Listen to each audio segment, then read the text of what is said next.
Fala pessoal do sétimo ano. Ainda a gente não pode se ver, espero que vocês estejam bem, mas vamos dar continuidade às nossas aulas. Hoje a gente vai ver a linguagem nos textos.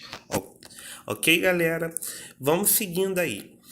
Sobre a linguagem do texto, a gente vai dividir primeiramente em linguagem objetiva e linguagem subjetiva.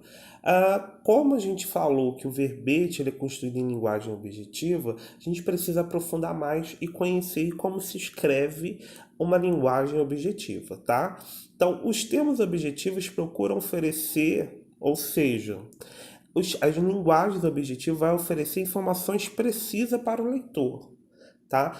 Todo texto que necessita que a gente passe uma informação precisa, sem dificuldades, sem dificultar a interpretação do texto, direto ao ponto, e transmitindo conhecimento de fatos e expor algum assunto, a gente vai trazer a nossa linguagem para forma objetiva, tá? São presentes principalmente em textos jornalísticos, científicos, técnicos e acadêmicos, e etc.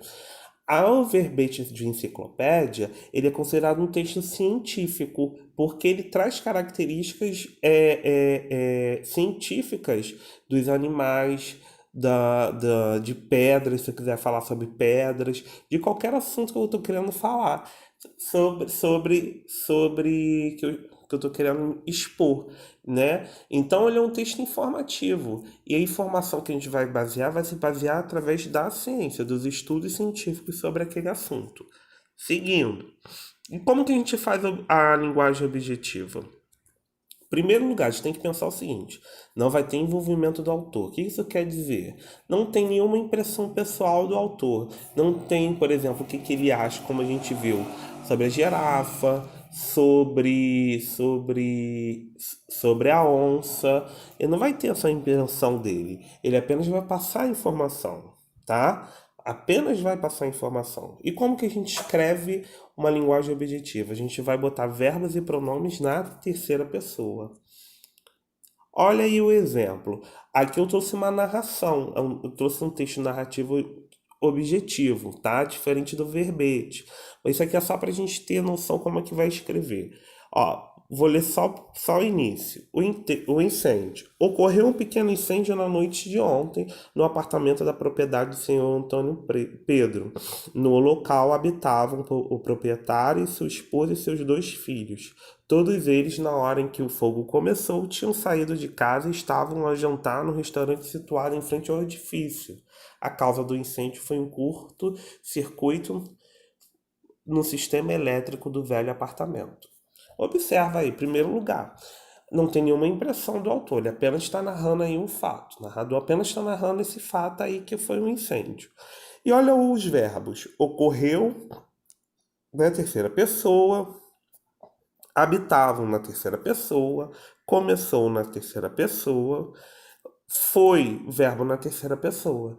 Então, não tem impressão pessoal do autor, não tem nenhuma possibilidade de trazer aí nesse texto o que que o autor pensa sobre o incêndio, por exemplo, né? Poderia dizer, aconteceu um incêndio horrível, aí já estou trazendo o que que ele pensa. Então, isso é impressão pessoal do autor.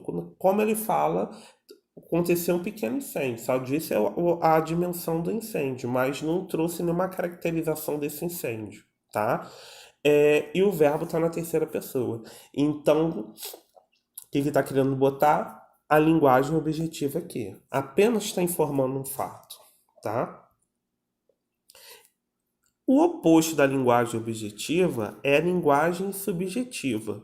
Então, qual é a diferença? Se na linguagem objetiva não vai ter impressão pessoal, não vai ter a visão pessoal do autor, já na linguagem subjetiva vai ser aquele texto que expressa a visão pessoal do autor a respeito de algum assunto.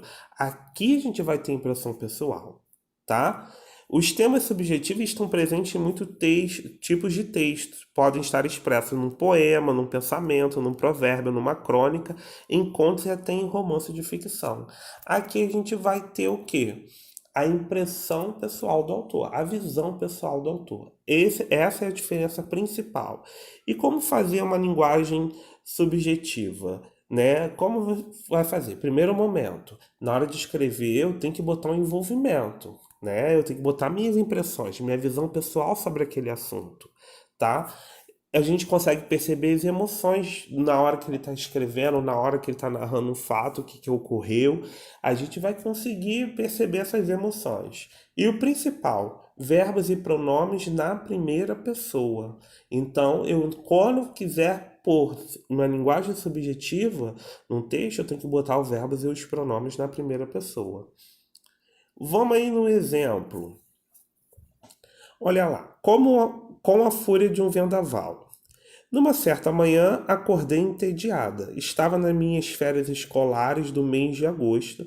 Não pudera viajar. Fui ao portão e avistei 3 quarteirões ao longe a movimentação de uma feira livre.